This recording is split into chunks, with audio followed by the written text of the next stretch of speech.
15 दिनों से सुरंग में फंसी 41 जिंदगियों को बचाने के लिए प्लान सी एग्जीक्यूट कर दिया गया है। 110 मीटर ऊंचे पहाड़ का सीना चीरने की तैयारी हो चुकी है। कर्मवीरों को बचाने के लिए वर्टिकल ड्रिलिंग शुरू कर दी गई है। वर्टिकल ड्रिलिंग कर रहे हैं और आप लोगों को ध्यान होगा कि हम जो स्पॉट आइडेंटिफाई किए थे 305 मीटर, वहां से ये हमारा अनुमान है कि 86 मीटर ड्रिलिंग करना है टोटल। तो उससे अगर 15 मीटर हो गया है तो हम सोच रहे हैं कि ये लगभग अगले कुछ 2 दिन में ये ड्रिलिंग हो जाना चाहिए। हमारा ये है। वैसे एक मशीन 40-45 मीटर ही ड्रिलिंग कर पाएगी। दूसरी मशीन भी आ चुकी है जिसकी हायर कैपेसिटी है और 40 मीटर के बाद वो थोड़ा सा, हालांकि 60-70 घंटे ही लगेंगे ड्रिलिंग पे एक्चुअली, लेकिन ड्रिलिंग रिग को भी बदलना पड़ेगा, शायद मशीन को भी बदलना पड़ेगा। तो हमें लगता है कि आज से 4 दिन बाद 100 घंटे, मतलब हमने उसका टारगेट रखा है 4 दिन में SJVNL जो है ये वर्टिकल ड्रिलिंग करके 305 मीटर चेनेज के पॉइंट पे 86 मीटर ड्रिल करके नीचे टनल को ओपन कर सकता है। अगर मशीन फेल हो गई, जिंदगियों को बचाने में जितनी भी परेशानी आ रही है, लेकिन लक्ष्य सिर्फ एक ही, किसी भी तरह ऑपरेशन जिंदगी में सफलता हासिल करना। और इसी के लिए इंटरनेशनल टनलिंग कमेटी के एक्सपर्ट आर्नोल्ड डिक्स ने प्लान सी यानी कि वर्टिकल ड्रिलिंग की स्टडी कर उसे हरी झंडी दे दी है। वर्टिकल ड्रिलिंग अपने आप में बहुत चुनौतीपूर्ण है। 2 तरह से ड्रिलिंग की जा रही है और कैसे उसका इस्तेमाल होगा, कैसे यहाँ उन फंसे हुए लोगों तक हम पहुंचेंगे, ये सबसे ज्यादा महत्वपूर्ण है। अभिषेक जी, ये जो अलग अलग 2 तरह की ड्रिलिंग्स की जा रही हैं, बताएं जरा। देखिए, जो वर्टिकल ड्रिलिंग ऊपर की जा रही है वो 200 mm और एक 1200 mm। पहले समझ लेते हैं 200 mm का काम क्या होगा। 200 mm का जो पाइप अंदर ड्रिल किया जा रहा है वो तकरीबन 20 मीटर तक ड्रिल हो चुका है। तकरीबन 2.5 से पौने 3 घंटे होने को आए हैं और उसका काम जो होगा वो सबसे पहले लाइट पहुंचाने का होगा। नीचे जो सुरंग बनाई जा रही है, जो वर्टिकल ड्रिल किया जा रहा है, उसमें लाइट पहुंचाई जाएगी और ये चेक किया जाएगा कि आने वाले जो पड़ाव हैं वो कितने खतरनाक हो सकते हैं, कितने गंभीर हो सकते हैं। देखिए, ये एक बहुत चैलेंजिंग है और उसके बराबर में जो 1200 वाला ड्रिल किया जा रहा है वो इस बार काफी बड़ा है। जो हमने दिखाए हैं अभी तक 900 दिखाए हैं, 800 दिखाए हैं और 700 दिखाए हैं ना, उससे काफी बड़ा है। 1200 में इसलिए किया गया कि 2 लोगों को आराम से, एक तो एनडीआरएफ के जवान, जब ये ड्रिल हो जाएगा तो एनडीआरएफ के जवान नीचे उतरेंगे, फिर उन्हें नीचे से ऊपर पुल करते हुए ऊपर लेके आएंगे। तो वो 1200 mm के पाइप में ही संभव है, इसीलिए वो 1200 mm किया जा रहा है। लेकिन जो अभी मिट्टी खोदी गई है 1200 mm वाले पाइप में, उसमें मलबा अभी नहीं आया है, लेकिन अभी मिट्टी आ रही है। ये राहत की बात है, लेकिन अभी तो शुरुआत है। लेकिन ये देखने वाली बात होगी, ये वही पहाड़ है जिसके नीचे टनल है। टनल के कंपन को भी देखा गया, उसकी भी जांच की गई, लगातार वाइब्रेशन उसका चेक किया गया, उसके बाद ये पूरा काम शुरू हुआ है। उधर से ग्रीन सिग्नल मिला और इधर काम शुरू भी हो गया। आर्नोल्ड के दिशा निर्देश पर लोकेशन फाइनल की गई, प्लेटफॉर्म तैयार किया गया। 110 मीटर ऊंचे पहाड़ पर बीआरओ ने करीब 1200 मीटर का अप्रोच रोड तैयार किया, जिसके जरिए ट्रकों में लोड कर 3 सेट कटर, 3 सेट रोटेटर और 4 बड़े ड्रिलर हिल टॉप पर पहुंचाने शुरू कर दिए गए थे। इतना ही नहीं, पहाड़ पर किसी भी तरह की बिजली की परेशानी न हो, उसके लिए ट्रांसफार्मर की व्यवस्था भी कर दी गई है। देखिए, जो बीआरओ की अप्रोच रोड है, ट्रक के जरिए ट्रांसफार्मर ऊपर लेकर जाया जा रहा है। ये तस्वीरें देखिए, हरिंदर कैमरामैन इसको जूम करेंगे। आप देखिए, ये बीआरओ ने अप्रोच रोड तैयार की है और ट्रांसफार्मर एक लेकर ऊपर जाया जा रहा है। इस पर संभवतः 2 ट्रांसफार्मर रखे हैं और इसके आगे जो ट्रक गुजरा है उस पर वर्टिकल ड्रिल मशीन के ब्लेड और रोटेटर रखे हुए हैं। तस्वीरें आप देखिए किस तरीके से बीआरओ ने जो 1200 मीटर की अप्रोच रोड तैयार की है, उस अप्रोच रोड पर आपको एक मिनी ट्रक आगे बढ़ता हुआ दिखाई दे रहा है और इस वाहन के जरिए ये तस्वीर आप देखिए किस तरीके से ट्रांसफार्मर को लेकर ऊपर जाया जा रहा है। क्योंकि जैसे ही वर्टिकल ड्रिल की शुरुआत होगी, जाहिर सी बात है ऊपर ज्यादा पावर की जरूरत होगी, लाइट की जरूरत होगी, बिजली की जरूरत होगी और उसके लिए संभवतः ये पूरी तैयारी। सवाल है कि जिंदगियों को बाहर कैसे निकालेंगे, कितना और वक्त लगने वाला है, वर्टिकल ड्रिलिंग में कितना रिस्क है। हर सवाल का जवाब हर बारीक से बारीक की डिटेल कैलकुलेट करके बताएंगे। लेकिन पहले ये जानिए कि आखिर वर्टिकल ड्रिलिंग होती क्या है, जो उत्तरकाशी की सिलक्यारा टनल में फंसे कर्मवीरों की जिंदगी बचाने का प्लान सी है। सिलकियारा छोर से करीब 320 मीटर आगे ड्रिलिंग हो रही है। वर्टिकल ड्रिलिंग मशीन शाफ्ट से काम किया जा रहा है। पहाड़ की ऊंचाई पर रास्ता बनाया गया है। वर्टिकल ड्रिलिंग प्लेटफॉर्म से खुदाई की जा रही है। ऊपर से नीचे की ओर ड्रिलिंग होगी। जिस तरह ऑगर मशीन फेल हुई, ब्लेड टूट गए और कह दिया गया कि मशीन अब खराब हो चुकी है और उससे काम नहीं बनेगा, जिसके बाद वर्टिकल ड्रिलिंग का फैसला लिया गया। लेकिन सुनने में जितना आसान ये लग रहा है, इस प्लान में थोड़ा रिस्क भी है। वर्टिकल ड्रिलिंग में इस बात का डर है कि कहीं ड्रिलिंग प्लेटफॉर्म खिसक ना जाए और फिर सुरंग का ऊपरी हिस्सा गिरने का खतरा बढ़ जाएगा। सबसे बड़ा खतरा वाइब्रेशन का है। वाइब्रेशन से मलबा गिर सकता है। इसके अलावा वर्टिकल ड्रिलिंग के दौरान किसी भी तरह की रुकावटें आने से इनकार नहीं किया जा सकता। वर्टिकल ड्रिल जो 113 फीट ऊंचे पहाड़ से 90 डिग्री के कोण से उन 41 लोगों तक पहुंचना है, यानी अपने आप में बेहद संघर्ष वाला ये काम, अपने बेहद चुनौतियों वाला काम है। देखिए, मौसम की खराबी सबसे पहला आएगा। मौसम की खराबी अगले 2 दिन में येलो अलर्ट्स IMD के द्वारा चेतावनी दी गई है, जिसमें बर्फबारी और बारिश के संकेत मिले। सबसे बड़ी दिक्कत जो आने वाली है वो ड्रिल को लेकर है। देखिए, 1200 mm के एक पाइप का ड्रिल होना है सबसे ऊपर से। देखिए, मैं दिखाना चाहूंगा 113 फीट ऊंचे पहाड़ पे, जहां इस समय आप रोशनी देख पा रहे होंगे, वहां मजदूर खड़े हैं। इस पहाड़ के पीछे यानी 113 फीट की ऊंचाई से एक ड्रिल करना है, जहां से 87 मीटर नीचे आना है।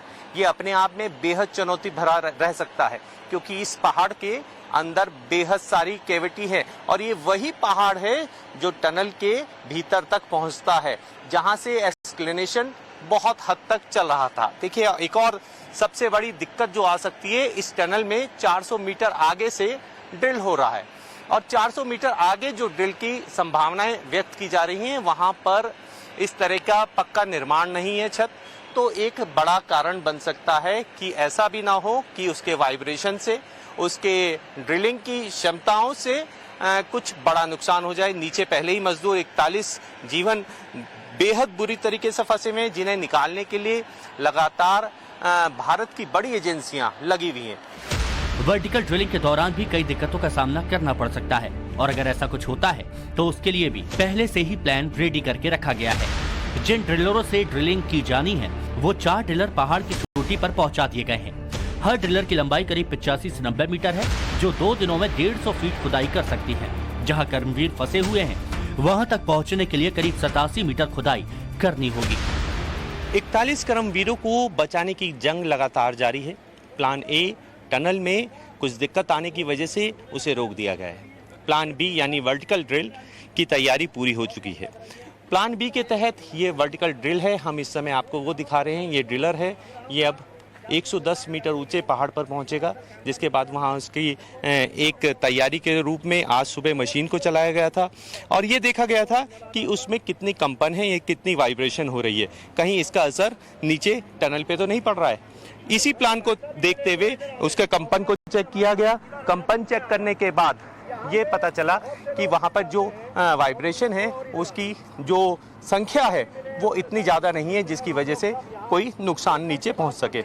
आप देखिए, वर्टिकल ड्रिलिंग के ये जो ड्रिलर्स हैं, इसकी जो लंबाई है वो 170 फीट लंबाई है। इसके 3 से 4 ड्रिलर ऐसे ऊपर पहुँचाए जाएंगे जिनका वजन बेहद ज़्यादा है। आने वाले समय में ये देखने वाली बात होगी कि ये वर्टिकल ड्रिल कितने दिनों में एक नई खुशखबरी के साथ उन 41 कर्मवीरों को नीचे से ऊपर अपलिफ्ट कर पाता है।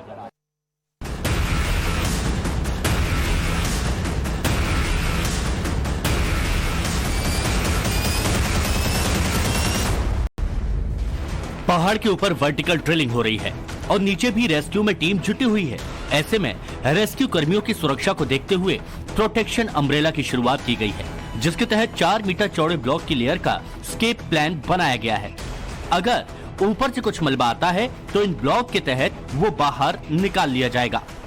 देखिए, आज टनल के अंदर काम चल रहा है और कंक्रीट करके पूरी तरह से टनल को मजबूत बना दिया गया है और ऊपर टनल के ठीक ऊपर 113 फीट के ऊपर से ड्रिलिंग का काम भी शुरू हो गया है, जिसे वर्टिकल ड्रिल का नाम दिया गया है।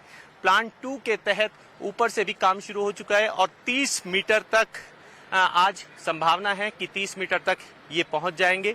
जो 1200 mm की ड्रिलिंग हो रही है वो 30 मीटर तक पहुंच जाएगी, अभी 15 मीटर तक हो चुकी है। और जो 200 mm की ड्रिलिंग है वो तकरीबन 28 मीटर के आसपास पहुंच चुकी है।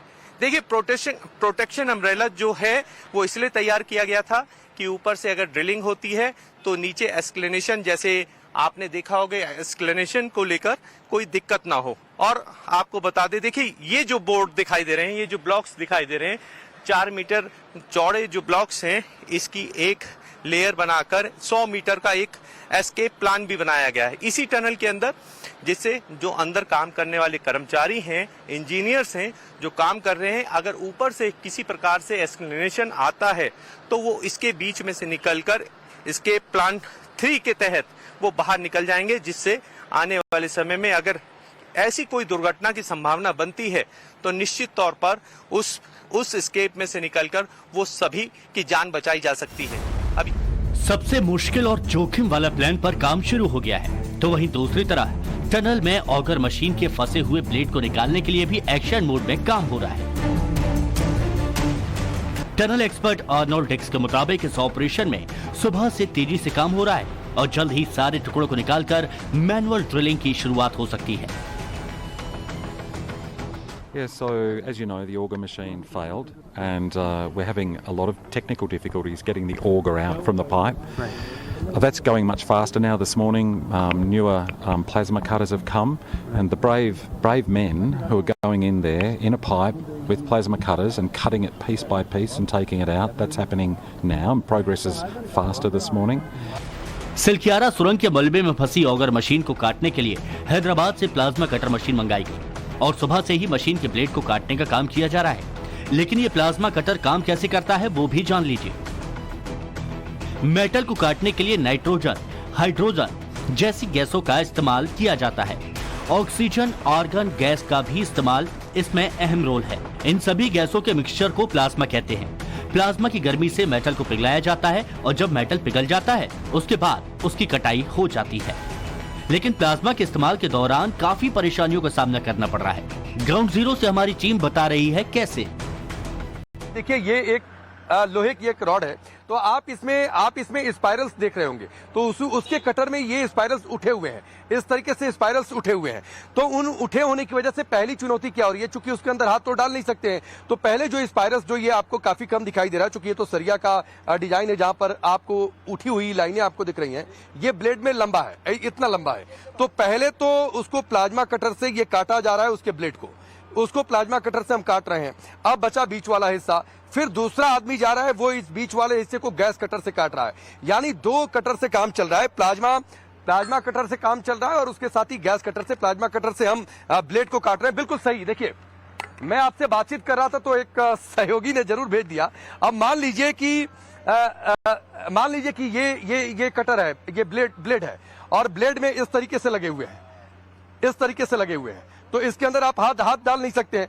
तो पहले प्लाज्मा कटर से इस ब्लेड को काटा जा रहा है, इस ब्लेड को काट के हटा दिया, फिर बचा बीच वाला हिस्सा, इसको काटा जा रहा है गैस कटर से। तो ये काम चल रहा है, यानी एक आदमी जाता है प्लाज्मा कटर लेकर, वो ब्लेड को काटता है, दूसरा आदमी जाता है गैस कटर लेकर बीच वाले हिस्से को काटता है, इसलिए समय लग रहा है। और फिर उसके मलबे को निकालना भी है, उस चुनौती उतनी कम जगह में पाइप में, तो इसलिए अभी 1-1.5 मीटर करीब बचा हुआ है, उसको काटकर निकालने में थोड़ा सा समय लगेगा। देर शाम या रात तक हो सकता है कि उसको निकाला जा सके।